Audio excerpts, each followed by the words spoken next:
Non, moi je suis coach.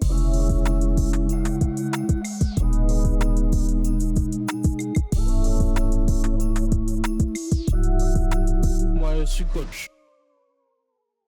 Alors bonjour à tous, on va se retrouver pour ce 6e épisode déjà du podcast Moi je suis coach. Cette fois-ci on va rester dans le basket avec John Delay. Bonjour coach, vous allez bien? Bonjour, ouais, je vais très bien, merci. Belle année à tous. Merci, surtout ouais c'est le premier de l'année donc comme on dit la santé, après le reste on ira le chercher.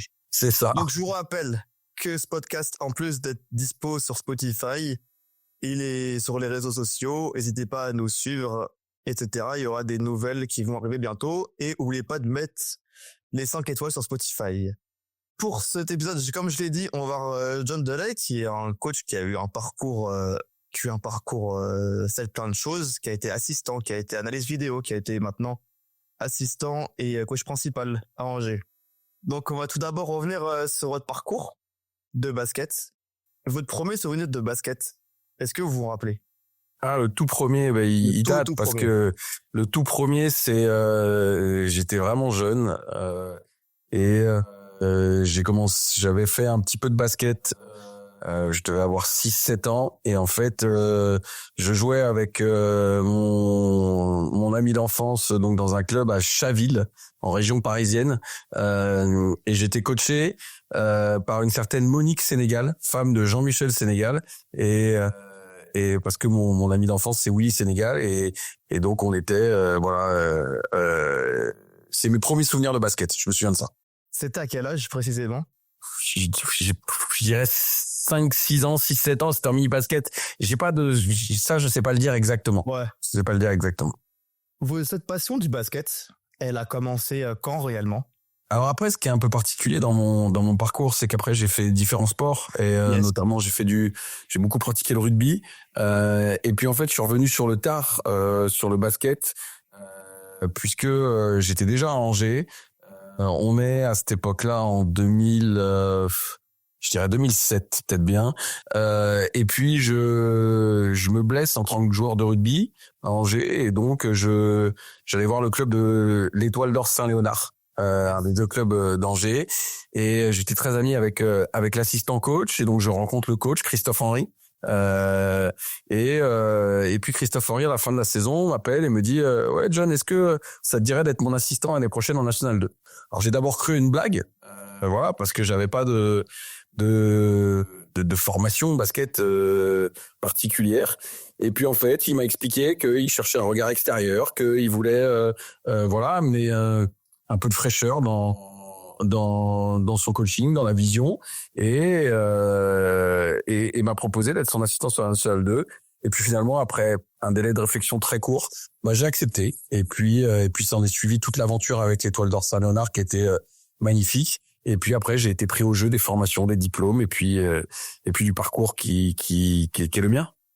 On va revenir bientôt sur le parcours et surtout sur les diplômes. C'est un peu l'élément clé du podcast. Et du coup, là, quand vous êtes recruté, c'est quoi ce qu'on vous propose, même si c'est au tout début? Au tout début, on propose de rentrer par la préparation physique et assistant. Donc, le club est en National 2. Yes. C'est un club de quartier d'Angers, mais en même temps qui a toujours été ambitieux. Pour vous donner un exemple, j'arrive la même année au club que Johan Ratuville, Okay. qui est aujourd'hui directeur sportif et qui a eu un parcours professionnel extrêmement fourni. Et j'arrive aussi dans une équipe dans laquelle il y a un certain Gildas Aubert, il y a un certain Alexandre Cranier, il y a un certain Damien Braque. Des joueurs qui sont passés par le centre de formation d'Angers, qui ont été professionnels, et donc Christophe Henry mène cette barque-là et me propose d'abord de rentrer par la préparation physique. Je faisais des études STAPS à cette époque-là et j'étais professeur d'EPS et puis le rôle d'un assistant, donc j'avais des parties d'échauffement, j'avais des choses comme ça. J'étais pas du tout dans l'analyse vidéo, c'était pas la même chose sur l'analyse vidéo à l'époque, mais voilà, c'est comme ça que je suis rentré. Et puis la première année on a très vite, je crois que la première année, on fait finale de Coupe de France qu'on perd à Bercy, et on rate la montée en National 1, et ça va être la deuxième année qu'on arrive à monter en National 1. cette expérience d'être pas directement dans un club, comme vous l'avez dit, la finale de la Coupe de France, c'est émotionnellement à vivre. C'est comment?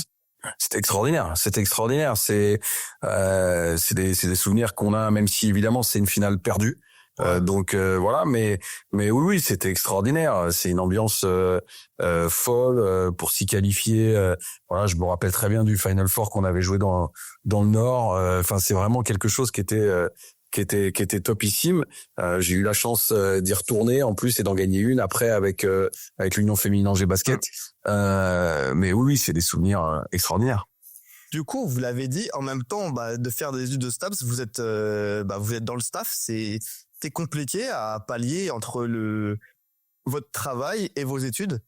Oui, bien sûr. Alors, les études, elles étaient plus ou moins, on va dire, terminées, puisque j'ai eu mon CAPES en 2004 de professeur de PS. Donc, quand je suis arrivé vraiment dans le basket, les études, elles étaient... j'en avais terminé les études. Par contre, je travaillais, j'étais en poste en tant que professeur de PS. Donc voilà. Oui, c'est pas simple, c'est sûr, mais c'est une question aussi d'organisation. À cette époque-là, j'entraînais encore au rugby aussi, donc j'étais à la fois assistant sur l'équipe de nationale 2 de l'Étoile d'Or Sarre-Léonard et puis coach de rugby en fédéral 3. Donc voilà, ça aussi c'était quelque chose qui était assez on va dire singulier, parce que tout le monde n'est pas voilà, le samedi il y avait des rugbyman qui venaient voir les matchs de l'Étoile d'Or Saint-Léonard, et puis le dimanche il y avait des basketteurs Saint-Léonard qui venaient voir le match de rugby. Je me souviens, une petite anecdote, que c'était la même compagnie de bus qui nous transportait. Je connaissais à peu près tous les chauffeurs de la compagnie de bus, que des fois je quittais en rentrant de déplacement avec Saint-Léonard tard dans la nuit, et je reprenais le bus quelques heures plus tard avec l'équipe de rugby. Donc ouais, c'est des chouettes souvenirs. Évidemment que c'était du temps, beaucoup de sacrifices. Mais je changerais rien. Je recommencerai tout pareil. Et surtout, du coup, ça vous a permis d'avoir de mettre en pratique différentes choses, de voir différentes choses entre les sports et les équipes entraînées. Bien sûr, ouais. Moi, j'estime que mon parcours est une richesse pour moi. C'est-à-dire que oui, j'ai pas un vécu de joueur professionnel de basket. On me le dit. On me l'a souvent dit, on me le répète souvent, mais je suis sûr que c'est une force aussi, parce que ça m'a obligé à travailler différemment, à avoir une autre vision, et aujourd'hui j'ai pas de souci à dire que j'ai pas eu ce parcours de joueur professionnel. Alors, quand vous dites qu'on vous le rappelle souvent, c'est parmi les critiques, c'est ça? Je sais pas si c'est des critiques. En tous les cas, il y a beaucoup de gens pour qui je suis voilà, le rugbyman qui est devenu coach de basket. Mais j'avais croisé un jour un coach qui m'avait dit et je suis assez d'accord avec ça, l'expérience d'un coach, elle se juge au nombre d'années passées au haut niveau. Et je suis assez d'accord avec ça. C'est-à-dire que il y a évidemment les années d'expérience en tant que joueur qui comptent, mais il y a celles d'entraîneur. Et là, moi, ça fait bientôt 20 ans que je suis dans le monde, ce que j'appelle le monde de haut niveau de basket. Donc l'expérience, j'en ai, quoi. Voilà. Ça va être l'heure du moment de parler de la formation. C'est un peu le moment, comme je l'ai dit, typique du podcast. Vos diplômes, vous pouvez en parler? Oui, alors j'ai d'abord passé un CAPES. Voilà, je voulais être professeur de PS, c'était mon rêve de jeune garçon. Donc je l'ai eu et je l'ai validé en 2004. Parallèlement, je faisais du rugby, donc j'ai commencé par passer des brevets d'État. Voilà, brevet d'État premier degré dans le rugby, et puis après je suis arrivé dans le basket. Donc j'avais déjà l'équivalence de ce qu'on appelait à l'époque le tronc commun du brevet d'État. Et puis j'ai passé la partie pratique. Je me souviens, c'était à Caen, voilà, avec certains évaluateurs. Fabrice Calmon, je le salue d'ailleurs, qui après est devenu un coach avec qui j'ai beaucoup échangé, qui m'a évalué. J'ai eu ce brevet d'État premier degré, et puis ensuite j'ai été très vite attiré par l'analyse vidéo. Donc j'ai passé le diplôme d'analyste vidéo proposé par la Fédération française de basket, que j'ai eu. Et puis ensuite, ça m'a ouvert les portes, parce que quand on avait le brevet d'État plus le diplôme d'analyse vidéo, on pouvait prétendre à rentrer au diplôme d'État supérieur, donc au DES, que j'ai validé en 2016, je crois, 2015-2016, ça doit être ça. Voilà, c'est vraiment une chouette expérience cette formation. Voilà, on passe 14 mois à se former. On a toujours un groupe WhatsApp avec tous les gens qui étaient dans cette promo. On était une dizaine, ouais, toujours présent, qui est toujours actif. On se souhaite les anniversaires. On en croise certains sur les terrains. Voilà, je vais peut-être croiser le coach de Lone Plage cette année, là, Quentin Wadou, que je salue et qui était de cette promo-là. Donc, ouais, c'est des moments riches d'échanges qui sont très, très riches. Donc voilà, j'ai validé ce diplôme-là. Donc le DES, c'est le diplôme d'entraîneur professionnel en 2016. Et donc voilà un petit peu pour les diplômes. Pour ceux qui ne savent pas, qu'est-ce que vous pouvez préciser ce qu'on apprend et ce qu'on fait pour avoir ces diplômes? Alors, bon, d'abord, ce qu'il faut dire, c'est que les formations, elles évoluent énormément. Je veux dire, la fédération française et les ligues, et puis les comités qui sont des fois délégués au club, évoluent énormément. Donc, j'espère je suis pas complètement au fait des dernières évolutions.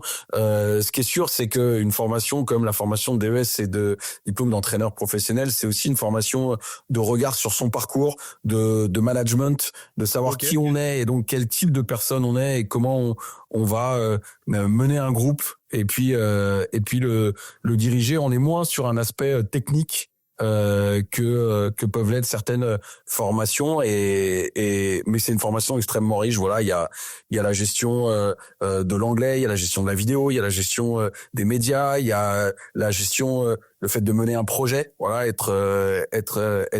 savoir créer et être force de proposition pour mener un projet club. Mais en tous les cas, c'est une formation, ce qui est sûr, c'est qui me sert tous les jours dans le métier que j'exerce aujourd'hui.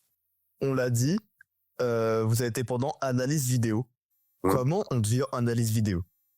Eh bien, la Fédération française de basket s'est rendu compte que c'était un métier à part entière aujourd'hui dans le sport et dans le basket et donc a lancé cette formation. Je crois que j'ai appartenu à la, je dirais, 3e ou 4e promo. C'était Nicolas Absalon, l'ancien analyste vidéo de l'équipe de France à l'époque, qui était responsable de cette formation. Et du coup, j'ai passé ce diplôme-là. Et c'est quelque chose qui m'a énormément plu. C'est quelque chose qui vraiment m'a intéressé. J'ai eu la chance de bien réussir l'examen et à l'époque, quand on était dans les 2 premiers en termes de résultats, ça nous ouvrait les portes des équipes de France jeunes. C'est comme ça que je suis rentré dans les équipes de France jeunes, voilà, avec une première expérience avec les U15 France. Et puis ensuite, c'est vraiment un domaine qui m'a vraiment passionné, donc dans lequel j'ai été énormément autodidacte. J'ai été beaucoup plus loin, on va dire, que la simple formation, et ça m'a ouvert les portes de certains clubs. Et c'est d'abord le BCM Gravelines qui m'a ouvert ces portes-là, voilà, puisque j'ai été pendant plusieurs années analyste vidéo du BCM Gravelines avec différents coachs, Serge Krefker d'abord, qui est maintenant coach à Bruxelles, mais aussi J.D. Jackson, voilà, notamment. C'est des coachs qui ont accepté ce travail à distance, que c'est particulier, hein. On est à distance, on fournit un compte rendu de scouting ou un compte rendu de match au staff, et évidemment c'est une méthode qui est particulière, mais qui se démocratise de plus en plus. Surtout maintenant. Pardon ? Surtout au jour d'aujourd'hui, on travaille de plus en plus avec la vidéo et même la data, quoi. Bien sûr. Après, ça m'a aussi ouvert les portes. Voilà, une fois que j'avais fait ça et que mon nom a circulé un petit peu dans les analystes vidéo, et ben ça m'a ouvert les portes des équipes de France jeunes. C'est comme ça que j'ai fait l'équipe de France féminine U20, l'équipe de France A' féminine, en étant l'analyste vidéo de Jérôme Fournier. Donc ça aussi, ça a été des très bonnes expériences. Et puis jusqu'à l'expérience avec les Metropolitans, la dernière année où les Metropolitans ont fait l'Eurocup, donc avec Vincent Collet, Jean-Paul Besson notamment, qui m'a permis, voilà, de découvrir ce niveau de compétition et l'analyse vidéo, et d'être le scout vidéo Eurocup des Metropolitans. Là aussi, c'était des superbes expériences en parallèle. À ce moment-là, j'étais responsable du centre de formation de l'Union féminine Angers Basket, et donc je cumulais les deux, mais c'était super riche, vraiment super riche. Et du coup, vous avez dit au début, petit aparté comme ça, mais Serge Krefker, j'adorerais l'inviter dans ce podcast, hein, vraiment. Et petit aparté comme ça.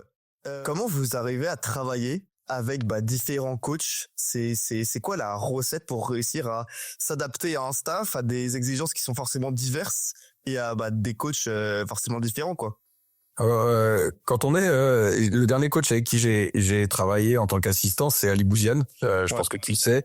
Voilà, quelqu'un qui est vraiment qui est vraiment un coach qui m'a fait grandir et qui fait grandir les gens qui sont autour de lui. Qui est inspirant, voilà. Et il m'a toujours dit, en fait, pour être assistant, faut être schizophrène. Donc, faut à la fois être soi-même, mais un peu être dans la tête du coach. Et je crois qu'une des recettes, c'est ça, c'est-à-dire d'être capable de comprendre le fonctionnement, qui est le coach, comment il fonctionne, quels sont les moments clés pour pouvoir lui passer certains messages, pour pouvoir voilà, comprendre la manière dont il fonctionne, de quoi il a besoin, de quel canal de communication il veut utiliser, enfin quel canal de communication il faut utiliser avec lui, et le fait d'analyser ça, de comprendre ça, et ça nous permet d'avoir les bons canaux de communication. Après, ça, une fois qu'on l'a fait sur la communication, il faut le faire sur le projet de jeu. Il faut comprendre, il faut passer du temps à analyser ce que veut le coach, quelle est la philosophie de ce qu'il veut mettre en place sur le terrain.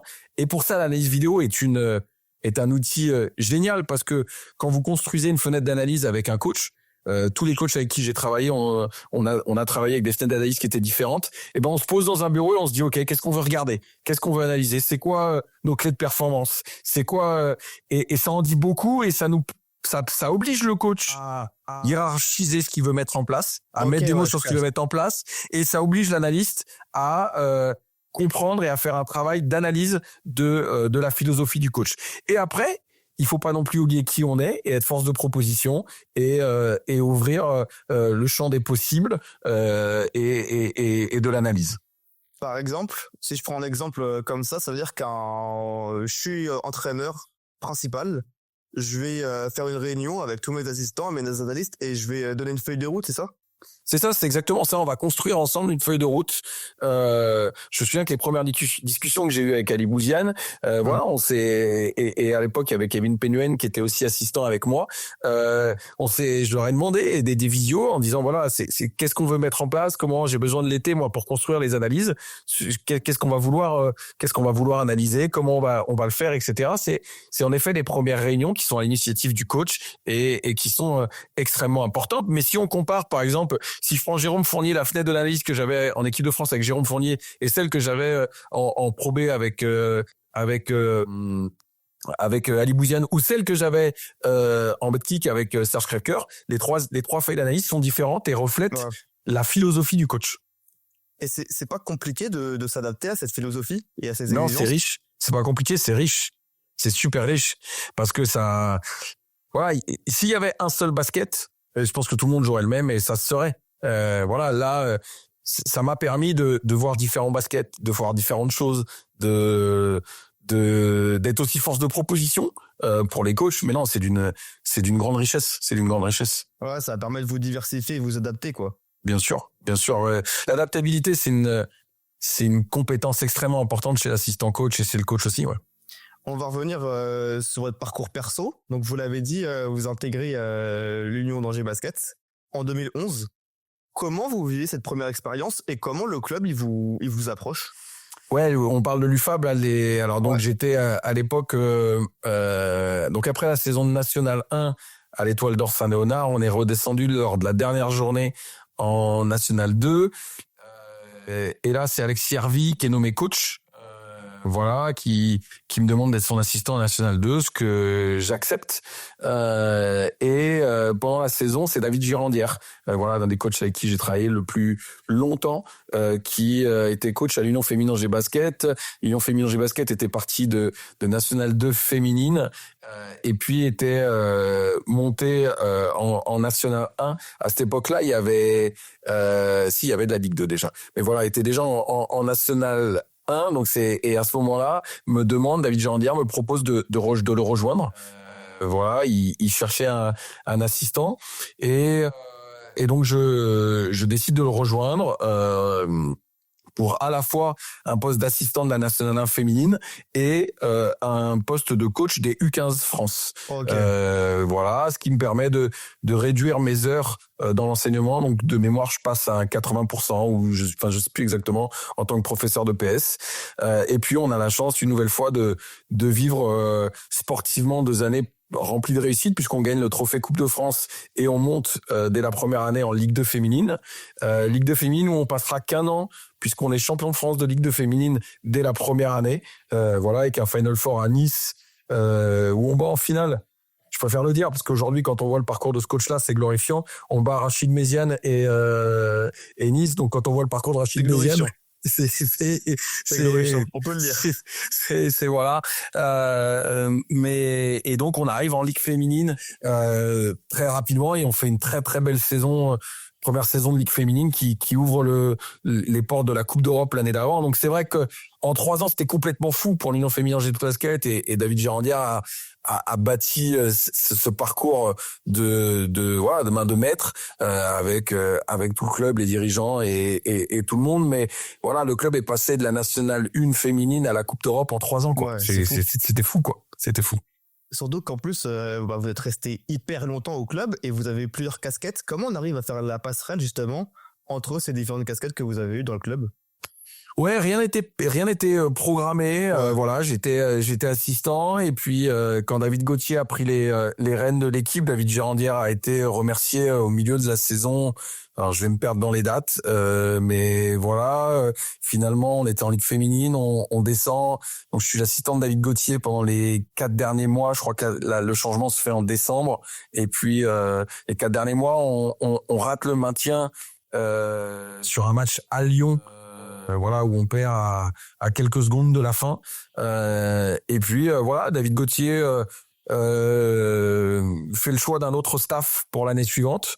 Et le club me fait alors la proposition de prendre le centre de formation, voilà, un métier que je connaissais pas, et d'être chef de projet sur le centre de formation. Ça m'intéressait. Je sortais de cette formation du DES, DEPB, et donc pouvoir mettre en application le projet. J'avais déjà eu la chance de faire, d'avoir vécu différentes expériences, et du coup je me dis oui, ça peut être une bonne première expérience. Et j'ai vécu 5 superbes années à la tête du centre de formation. Voilà, c'est un métier différent, mais j'ai eu la chance de travailler avec vraiment des gens très compétents, très passionnés, que ce soit des bénévoles ou des salariés. Voilà, je pense évidemment aux membres du staff. Je pense à Cécile Akari, qui a été mon directeur de centre de formation pendant des années et qui a vraiment été d'une aide extrêmement précieuse. Et donc je décide de partir sur ce projet-là et sur ces 5 années de centre de formation où j'ai eu la chance de croiser de jeunes basketteuses voilà qui ont vraiment un parcours on se rend pas compte, c'est pas simple aujourd'hui d'être en centre de formation en France. Voilà, les aménagements horaires, les contraintes sont grandes, et c'est vraiment des jeunes filles et des jeunes garçons qui ont des parcours qu'il faut saluer parce que quand on se lève, quand on est loin de sa famille, qu'on est dans un internat, qu'on s'entraîne 1 ou 2 fois par jour, qu'en même temps on a sa vie de lycéenne, c'est chapeau bas, mesdemoiselles, chapeau bas. Surtout, du coup, en plus, vous pouvez voir leur formation, quoi. Enfin, en étant, c'est pas ce que je veux dire, mais en étant responsable de la formation et en étant au club, vous voyez l'évolution des joueurs et des joueuses. Ouais, bien sûr. Quand on est responsable de centre de formation, on le sait. L'objectif, c'est de réussir à ce que certaines des joueuses puissent d'abord aller s'entraîner avec l'équipe professionnelle et puis après à jouer avec l'équipe professionnelle. Mais il y a aussi toute une réussite. Je pense qu'il faut pas se tromper. C'est-à-dire qu'aujourd'hui, on sait que quand on est responsable d'un centre de formation comme Angers, les 20 jeunes filles qui sont au centre de formation d'Angers ne joueront pas dans le monde professionnel. Donc, il faut aussi porter attention à toutes les jeunes filles qui ne seront pas professionnels un jour, qui feront peut-être du basket en National 2, en National 3, en National 1, qui seront pas professionnels, mais qui doivent ressortir de leur cursus avec une plus-value d'avoir fait ce centre de formation. Okay, et ça, c'est important, ça. Je comprends. Et vous l'avez dit, vous allez jusqu'à l'Eurocup en 2016. En plus d'avoir vécu l'évolution du club, c'est comment de se frotter au gratin européen? Ouais, c'était des expériences alors ça, c'est quand j'étais assistant. On parle de l'Eurocup Women, hein, on est d'accord? Exactement, ouais. Avec les filles, avec l'UFAB.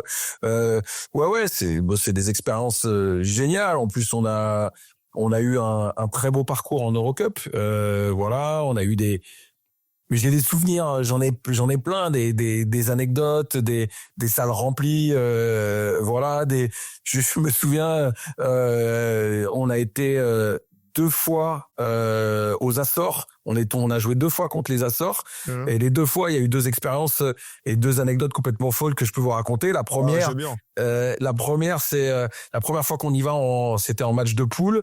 On joue à Nice le week-end d'avant, et David Girandière, le coach, perd son passeport à l'aéroport, et donc au moment de partir aux Açores, et ben l'avion, les gens refusent de le laisser partir, et donc je me retrouve à devoir coacher le premier match de mon histoire professionnelle en tant que head coach. C'est un match d'Eurocup que j'ai coaché aux Açores et que j'ai perdu après prolongation. Voilà.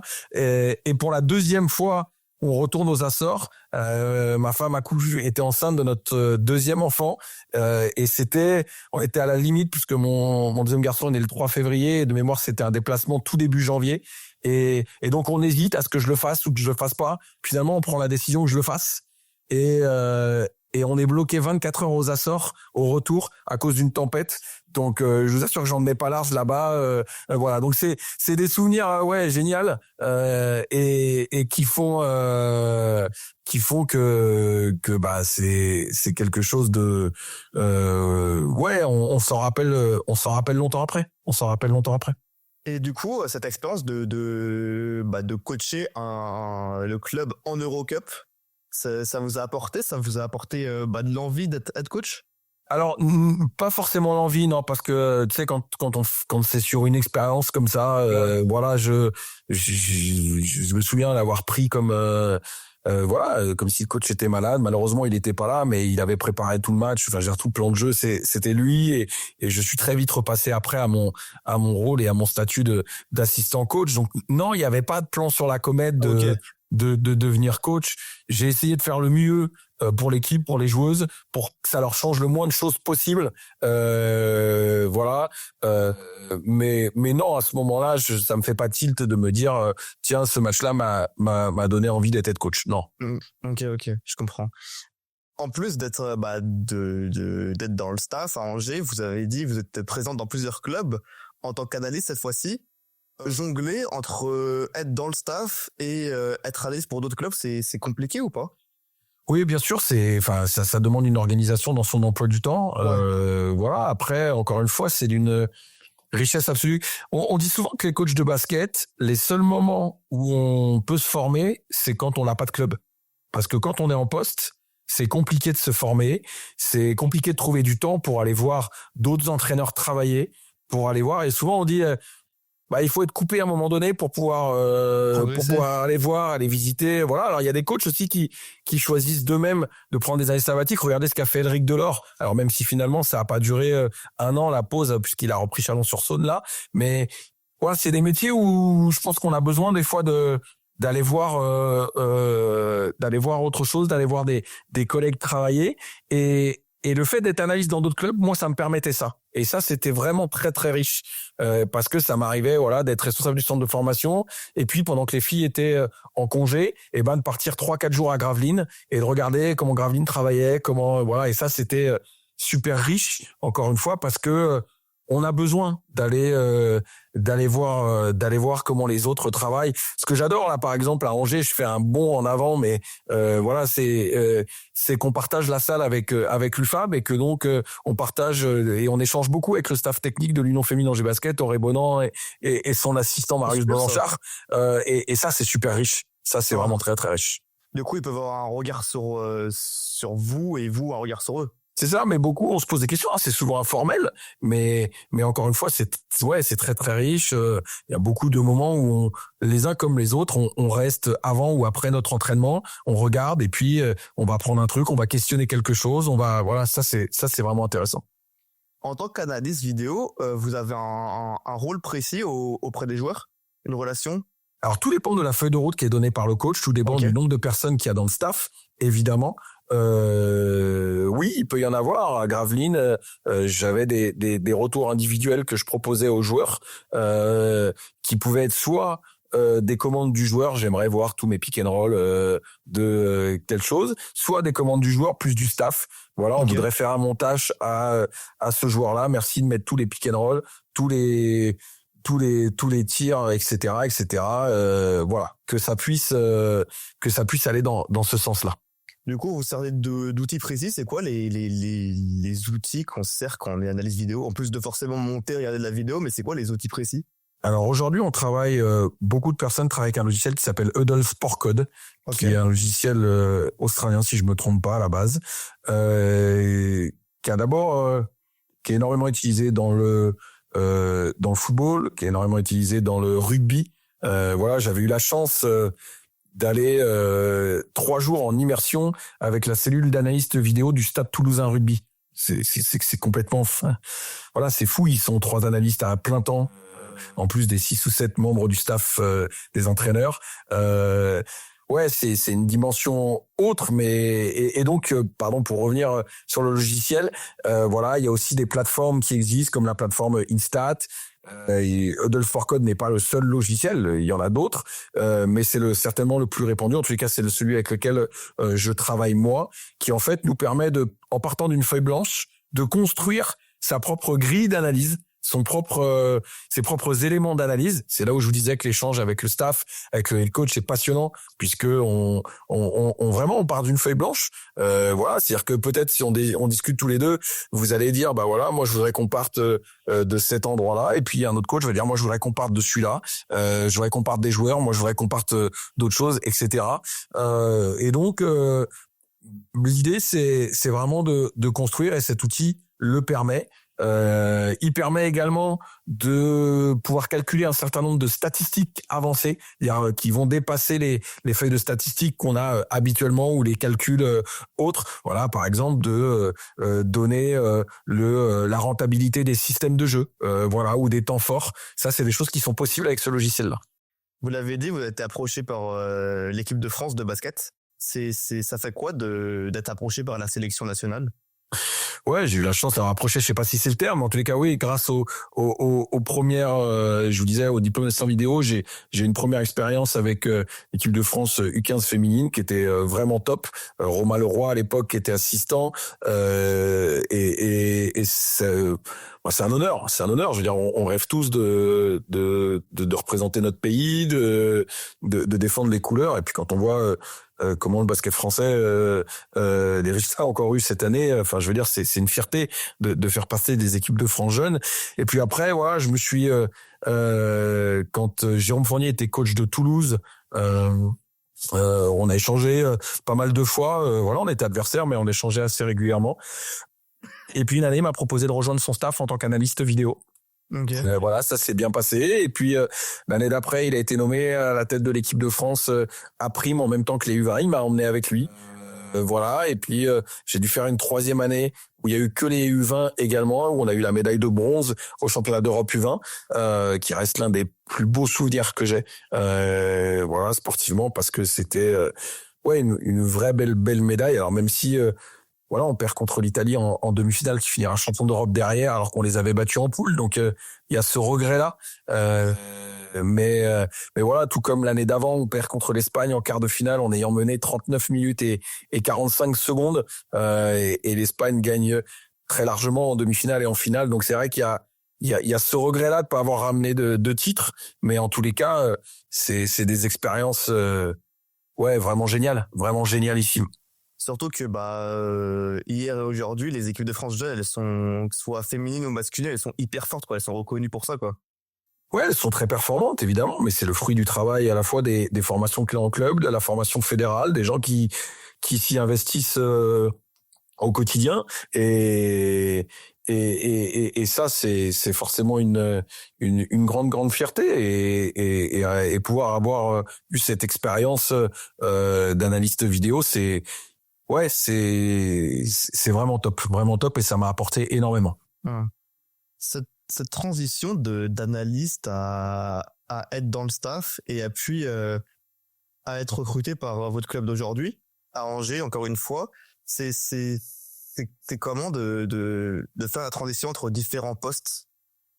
Ouais, bah, je pense que tu l'as vu dans mon parcours. J'ai souvent changé de poste. Voilà, donc c'est quelque chose auquel je suis habitué. Mais encore une fois, je pense que ce qui est important, c'est de comprendre son rôle. Quelle est la feuille de route que le head coach attend? Quel est le rôle qui est défini, les missions, et de rester dans ce cadre-là. Ça, c'est quelque chose qui est extrêmement important. Les rôles, les statuts, et quand je suis revenu à l'Étoile Angers Basket, voilà, je suis arrivé comme étant le deuxième assistant. J'étais professeur de PS à mi-temps puisque j'avais repris ce poste-là et donc beaucoup sur l'analyse vidéo et puis en tant qu'assistant, en tant que deuxième assistant, et puis ensuite voilà, pour des raisons personnelles, Kevin Penuen a quitté le club et du coup j'ai fini l'année en tant que premier adjoint. Voilà, et puis après j'avais ce rôle-là, donc la transition elle s'est faite, on va dire, elle se fait naturellement à partir du moment où on prend le temps de comprendre son rôle et qu'on reste dans le rôle qui est défini par le head coach. C'est trouver sa place dans un staff, ça peut être compliqué ou directement, vu que la feuille de route elle est donnée, on vous dit vous allez faire ça et ça se fait naturellement. Je pense que quand c'est bien cadré, à partir du moment où les choses sont bien cadrées, il y a pas de problème et tout le monde reste à sa place et c'est ça qui est extrêmement important en fait. Voilà. Cette évolution à l'Étoile d'Angers Basket, elle va vous amener en 2024 à être intronisé head coach. C'est une reconnaissance d'être conservé malgré le turnover qu'il y a eu dans le staff.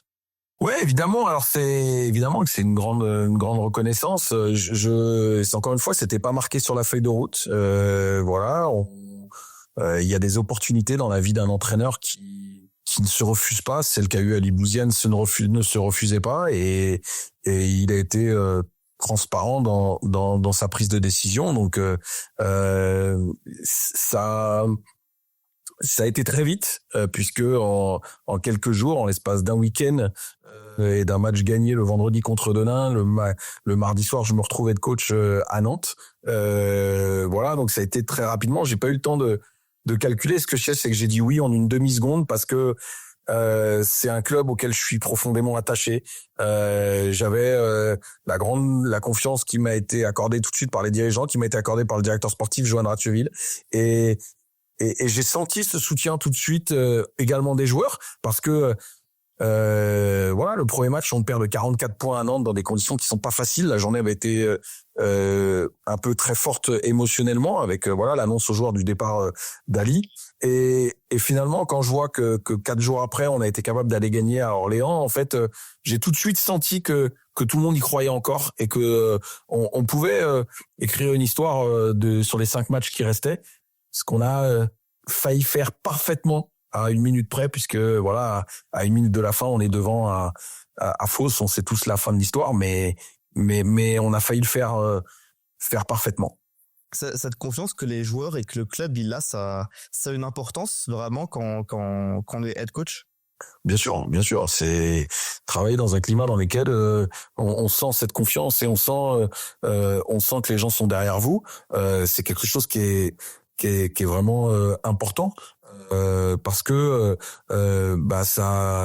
ça vous oblige tous les jours à vouloir arriver au travail et à vous dire voilà comment je peux faire pour qu'on atteigne les objectifs du club et faire progresser les gens. Donc oui, évidemment, c'est quelque chose qui est primordial dans notre travail aujourd'hui. Surtout que du coup, aujourd'hui, c'est vous qui tracez la feuille de route, quoi. Ouais, bien sûr. Alors après voilà, je l'avais dit quand j'ai pris la suite d'Ali sur les 5 derniers matchs, j'avais pas de plan sur la comète, je savais pas ce qu'allait être décidé. Je m'étais dit et je le dis en toute transparence, voilà, vis cette expérience-là, ça va te permettre de savoir si, parce que c'est un métier complètement différent, le métier d'être coach, est-ce que c'est un métier qui peut te plaire, t'intéresser, une voie qui peut t'intéresser, ou alors, si c'est pas le cas, tu n'en seras qu'un meilleur assistant parce que tu auras eu pendant quelque temps cette casquette d'être coach et donc tu auras identifié les besoins. Voilà, finalement, je me suis aussi rendu compte que c'était un métier qui me plaisait énormément. C'est la raison pour laquelle j'ai postulé, parce qu'il y avait vraiment pas avant le dernier match, à aucun moment j'ai rencontré les dirigeants en se disant voilà, on parle de l'année prochaine. Et on s'est vu qu'après. été logé à la même enseigne que les autres coachs qui ont pu postuler. C'est-à-dire que j'ai passé un entretien d'embauche avec le conseil de direction de l'Étoile Angers Basket. J'ai été reçu pour cet entretien et ensuite on m'a le résultat de cet entretien a été que le club m'a confié les rênes de l'équipe pour les 2 prochaines saisons à minima. Ça se passe comment, cet entretien? Enfin, vous proposez Eh quoi? Vous demandez quoi? je suis donc face au conseil de direction et puis ils m'ont demandé de venir avec un projet, une vision pour le club. Voilà, moi j'essaie de préparer ça au mieux de mon côté et puis je présente à la fois ce que je suis et la manière dont je vois les choses pour l'évolution du club. Visiblement, ça a collé avec leurs attentes puisque encore une fois, c'est à moi qu'ils ont accordé leur confiance et je les remercie. Et vu que vous étiez assistant et maintenant vous passez head coach, constituer son staff et du coup vous être le numéro 1 et déléguer, c'est facile à faire, ça se transitionne bien. C'est pas la chose la plus simple à faire, mais ça fait partie du travail. C'est voilà, choisir son assistant quand on a été très longtemps assistant, c'est pas non plus très simple parce que on a un côté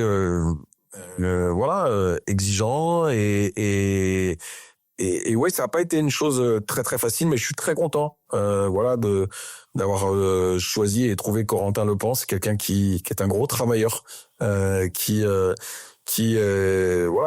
vraiment est énormément impliqué et investi dans ce qu'il fait et on apprend parce que on peut pas du jour au lendemain réussir à travailler comme ça et que tout soit parfait. On apprend à travailler ensemble et ça c'est top. Mais ça va un peu plus loin parce qu'aujourd'hui, dans le staff, il y a un préparateur physique, il y a kiné, il y a un médecin, il y a une préparatrice mentale, il y a donc c'est un staff élargi. Il y a des intendants, tout ça, toutes ces personnes-là font partie du staff et donc il faut apprendre à diriger, à mener ce staff dans la globalité. L'année la saison 2024, elle va malheureusement se finir en descendant en National 1. C'est ce qui m'avait en plus du match fou qu'on connaît, ce qui m'avait pas intrigué mais intéressé, c'est que directement après vous avez même si vous avez perdu et on sait comment, directement vous avez montré votre leadership soit en conférence de presse et dans les médias. Je trouve que ça montre que vous avez confiance en vous, vos joueurs et au projet.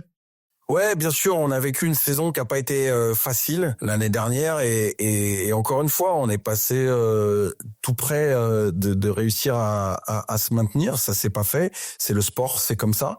Mais notre travail, c'est notre travail de coach et mon travail de leader à ce moment-là, c'est de regarder devant et de regarder ce qui va se passer.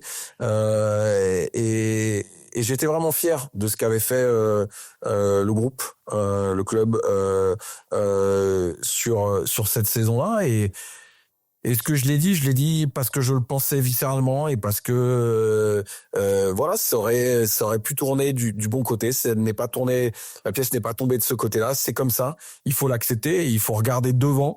Voilà. Par contre, ce qui est sûr, c'est que j'ai pas regardé le match parce que ça va, je sais, être dur émotionnellement, donc je l'ai pas encore regardé. Je le regarderai peut-être un jour, mais pour l'instant, j'ai toujours pas revu. Ça vous permet aussi d'affirmer vos principes de jeu. Ouais, alors après quand on devient coach et qu'on est nommé, et qu'on a eu la chance de travailler avec tous les coachs avec qui j'ai pu travailler, et là on se retrouve face à une feuille blanche et on dit qu'est-ce qu'on a envie de faire, qu'est-ce que John Delair a envie de mettre en place comme type de jeu et on trouve pas tout de suite. La preuve, on a changé de défense cette année là avec la nationale par rapport au début de saison parce que là aussi il faut du temps, il faut se construire, il faut construire sa propre identité et c'est pour ça qu'il faut continuer de regarder ce qui se fait au haut niveau, de regarder quand on peut aller voir des coachs à droite, à gauche pour pouvoir apprendre et continuer de se construire parce qu'encore une fois, quand on est en poste, c'est le moment où on a le moins de temps pour se former et ça c'est pas bon. Cette saison, au jour d'aujourd'hui, on est le 2 janvier. Cette saison en National 1, vous la qualifiez de comment pour vous? C'est une vraie saison de transition et de début d'un nouveau cycle et d'un nouveau projet. Voilà, aujourd'hui, d'un point de vue comptable, les résultats sont pas à la hauteur de ce qu'on espérait. Ça, c'est une certitude aussi. Maintenant, voilà, on a perdu beaucoup de matchs de très peu. Et il faut absolument qu'on arrive à tourner à ce que la pièce tourne du bon côté. Voilà, on a perdu par exemple 2 matchs après prolongation récemment. Mais j'ai confiance dans ce groupe, j'ai confiance dans la qualité de son travail, j'ai confiance dans la qualité intrinsèque du groupe. Et je suis sûr, et voilà, il reste encore beaucoup de matchs. La saison nationale, c'est un championnat qui est très long. C'est un championnat qui est sous-estimé. Hein. Tu sais, quand on appelle les joueurs et qu'on dit c'est le 3e niveau. Oui, attention, c'est le 3e niveau, mais c'est le 3e niveau en France. Et je crois que il y a beaucoup d'agents qui sont au courant, mais les joueurs c'est marrant, les joueurs regardent ce championnat pas forcément d'un bon œil et se rendent pas compte tant qu'ils y ont pas été, qu'ils y ont pas joué. Ah ouais, c'est dur là, ça. Ouais, c'est très dur là, ça. Bah surtout que c'est un championnat, il y a beaucoup de jeunes qui émergent. Il y a à la fois des jeunes qui émergent, mais il y a aussi des joueurs qui sont des joueurs expérimentés qui y jouent et encore une fois, ouais, c'est un championnat extrêmement relevé.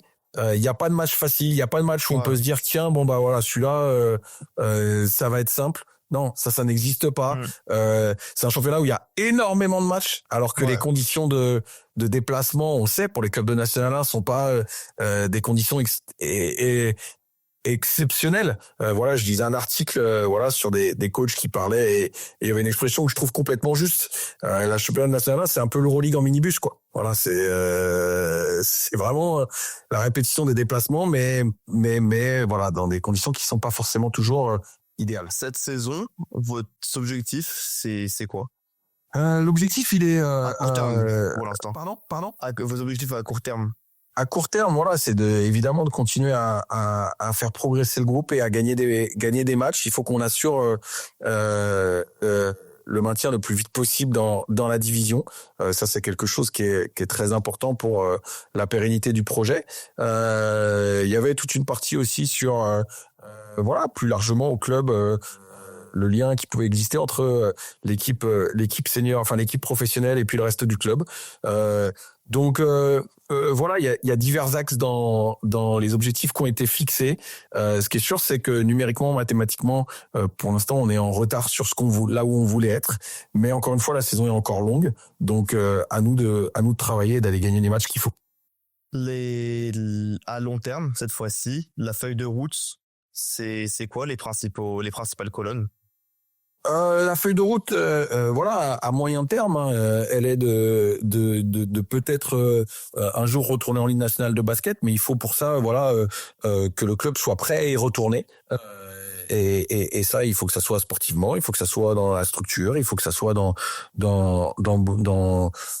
divers éléments. Donc, je crois que le club a la volonté a pu voir pendant 2 ans ce que c'était que la Ligue nationale de basket, a envie d'y retourner, mais il retournera quand le club sera prêt à y retourner. Okay.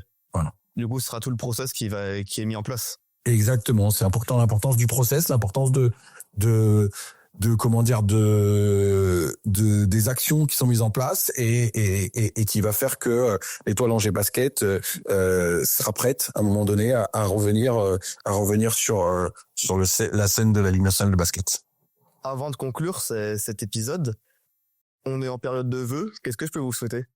La santé, tu l'as dit tout à l'heure, c'est le plus important, je crois. C'est ce que j'ai dit à mes joueurs quand je les ai retrouvés à l'entraînement.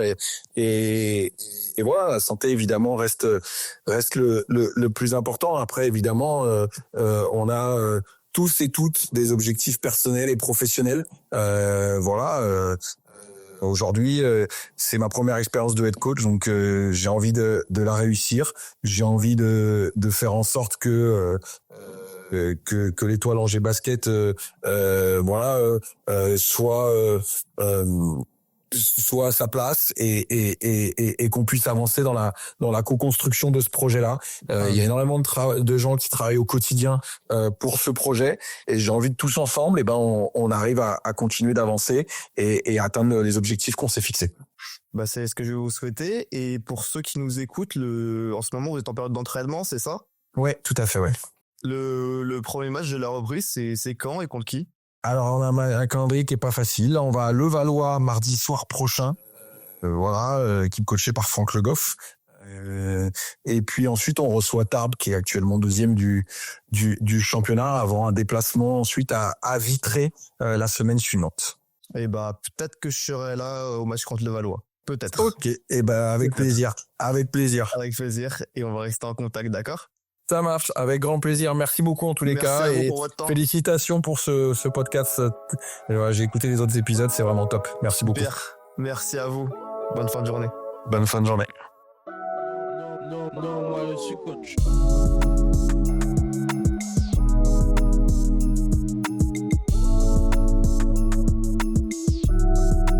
Moi je suis coach.